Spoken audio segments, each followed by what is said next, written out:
La Côte d'Ivoire et le Togo aiguisent leur stratégie de lutte contre le terrorisme.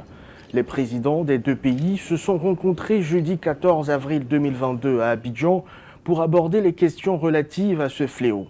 Pour le président togolais Faure Gnassingbé, les pays membres de la CEDEAO doivent se montrer encore plus solidaires dans la lutte contre le terrorisme et faire preuve d'audace. Je pense que nous devons tout faire pour éviter l'impasse d'un côté comme de l'autre et sortir peut-être des sentiers battus et réagir avec beaucoup plus d'audace et beaucoup plus de solidarité. Les chefs d'État sont plus que jamais déterminés à mettre un terme au phénomène de terrorisme.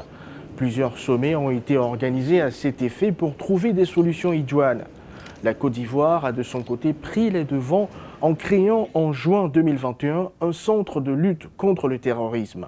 C'est la lutte contre le terrorisme qui aujourd'hui ne peut plus être vue comme un problème ou du Mali ou du Burkina ou même du Niger, mais ça devient un problème sous-régional, parce que ce sont des situations transitoires qui devront passer.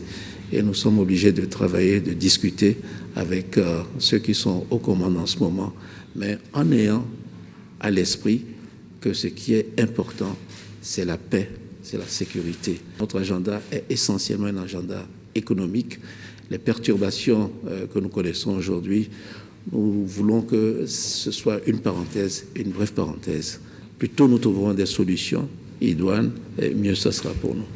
En juin 2021, l'Union économique et monétaire ouest-africaine a débloqué 50 milliards de francs CFA pour lutter contre le terrorisme au Burkina Faso, au Niger et au Mali.